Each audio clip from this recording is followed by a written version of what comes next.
my name is Wendy Dunn. I'm going to try and offer an answer to why Anne Boleyn continues to ignite the imagination of women writers through talking about my own work and through talking about two very popular Anne Boleyn novels, The Other Boleyn Girl by Philippa Gregory and Wolf Hall by Mandeville. For decades, the story of Anne Boleyn has inspired the novels of many women writers, including myself. Anne Boleyn's story has been described as a void, the gap as acting as the space to engage imagination. Whether she is cast in a negative or positive light, the majority of fiction works represent Anne as a determined and intelligent woman, a woman who seized her voice in a time when women were expected to be silent. By seizing her voice, she also seized her tragic, yet as a woman not erased by history, triumphal destiny. The tragic story of Anne Boleyn first ignited my imagination as a child and embarked me on a lifelong journey to learn more about her and her times. This journey has now resulted in 2 published works and also Falling Pomegranate, a novel that MadeGlobal will be publishing later this year. Dear Heart, How Like You This, my first novel, imagines Anne's story through the point of view of Sir Thomas Wyatt, a man who loved Anne Boleyn in my imagination, maybe in reality as well. My second novel targeted the young adult reader and revisits Anne Boleyn the months before her execution, telling the story of Anne through the point of view of Anne Boleyn's niece, Catherine Carey. This was also my PhD artefact. Its story explores the lives of Tudor women through constructing a fictionalised version of history by the use of imagination. Therefore, it's a historical fiction work. I am one of the many people to believe that the popularity of the Anne Boleyn novel and plus other Tudor works was refuelled by the publication in 2001 of Philippa Gregory's The Other Boleyn Girl. Since that time, many female writers have been drawn to explore the lives of the wives of Henry VIII. Anne Boleyn's story, though, continues to be the most popular. There has been a study that was published in 2007 by Miriam Elizabeth Bernstein. She actually identifies at least 45 Anne Boleyn novels and short stories. And the bulk of these have been published since the 1950s. And prior to that, of course, there has been other works published to do with the story of Anne Boleyn. So as you can imagine, there's quite a number of Anne Boleyn novels out there in the published world. Most of these novels you could describe as being romance novels. Yet, as we know, Anne Boleyn's story does not fall into the conventional romance story. It does not have a happy ending. Bernstein also sees that Anne Boleyn's popularity with the female fiction writer provides evidence to us of the continuing failure of romance novels to hammer her story into a successful narrative form. And thus it demonstrates how romance both succeeds and fails with Anne Boleyn's story. I argue the reason why women writers continually engage with the Anne Boleyn story is because her story offers engagement with us, because we are women and her story is definitely a woman's story. So as women we identify with Anne on numerous levels. So interwoven with this is the fact that women's reality has been one of being oppressed historically.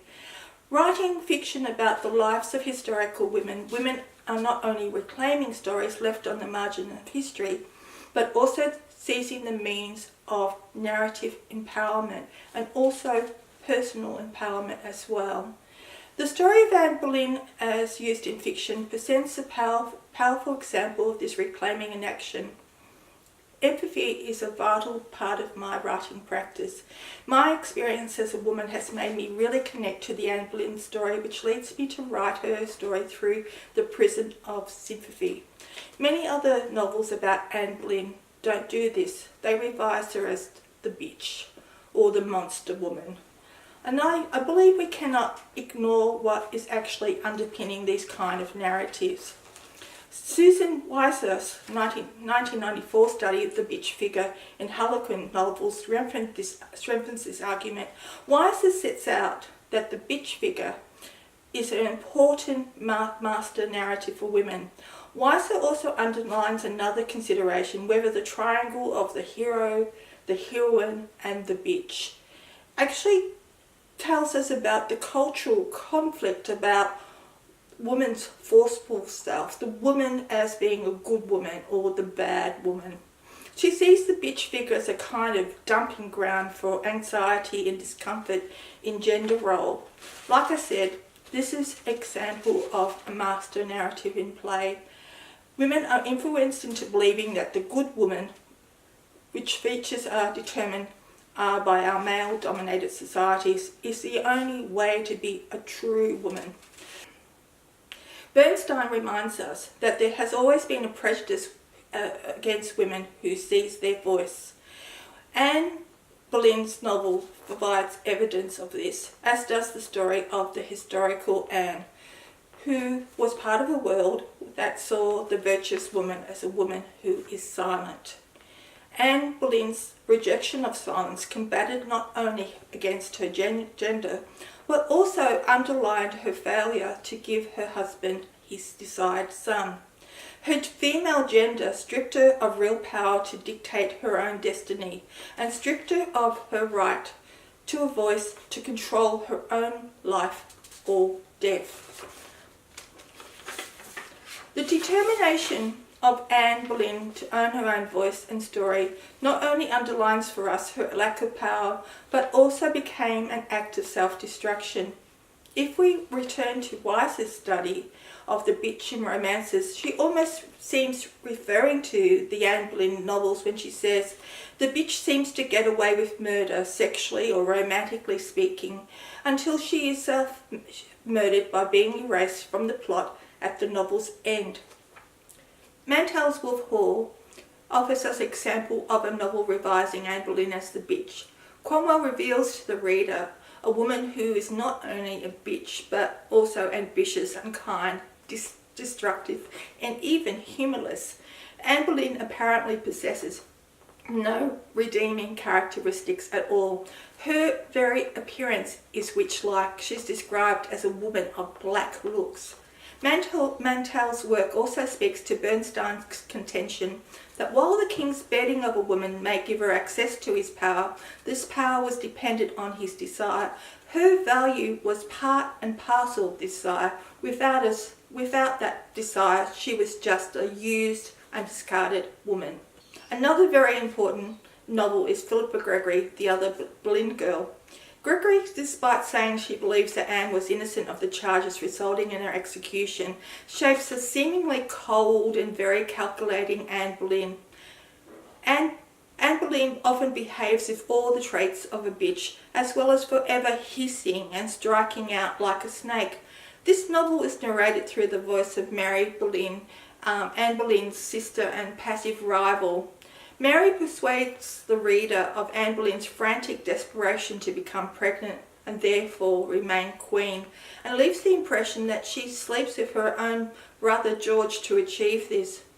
My first novel, Dear Heart, How Like You This, revises Anne Boleyn through my lifelong devotion to her. My story is told through the voice of Sir Thomas Wyatt the poet. One important subtext of the story ponders about the nature of love. Another, even more vital subtext engages with gender equality.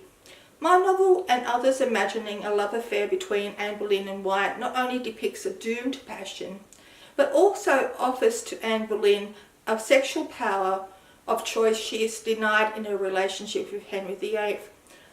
Thus, the text of Dear Heart, How Like You This constructs a Tudor woman through the perspective of a Tudor man, but is also representing what goes against the traditional canon. I constructed Tom Wyatt not only as a man who loved Anne Boleyn, but also through my knowledge of the Tudor period. While Tom recognises Anne Boleyn as a woman who stood apart from other Tudor women, He's often bemused about Anne's determination to drive her own life, her identity and destiny. Thus, despite telling it through a male perspective, Dear Heart, I Like You This is a story constructed through a feminist standpoint. In a more general sense, Bernstein deepens this discussion about how Anne Boleyn novels such as mine are often played out. Gender roles determine the destiny of both Anne Boleyn and Henry VIII, the would-be queen of power, silenced and shattered, the man in discharge decaying into a sexual self-parody. Both figures are trapped by their gender. By situating my work within Anne Boleyn novels, I arrived at a deeper appreciation of why I and other women writers are so drawn to her story. The story of Anne Boleyn engages women writers in an imaginative reconstruction of the Tudor period, a time when women were educated about being inferior, their sinful natures, that a virtuous woman was a silent woman. I believe this results in us being full of sympathy for Anne Boleyn, and also that we engage with her story as women, past and present, and an understanding of that the story of Anne Boleyn not only demonstrates the story of a woman who resisted these narratives, but offers inspiration and empowers our own lives. Wyatt seems to be referring to women writers when she says, I think the fact that we have in what some sense been forbidden to think about history is one reason why so many novelists have taken to it. Women writers are not only reclaiming and rewriting women's stories into history and giving voice to the silences, but also reclaiming their own stories through understanding themselves through engagement with history. It's through this understanding that women deepen the awareness of existing master narratives in place that must be rewritten for a more equal world. Only women are said to be able to read and correctly understand other women, says Weisler. Atwood reminds us too that the closer the fiction is to us as readers, the more we can recognise and claim it as the individual rather than the collective. With Anne Boleyn as an example of a narrative provided by a feminist standpoint, all this perhaps helps us to explain why women are so drawn to the story of Anne Boleyn, both as readers and writers. Thank you.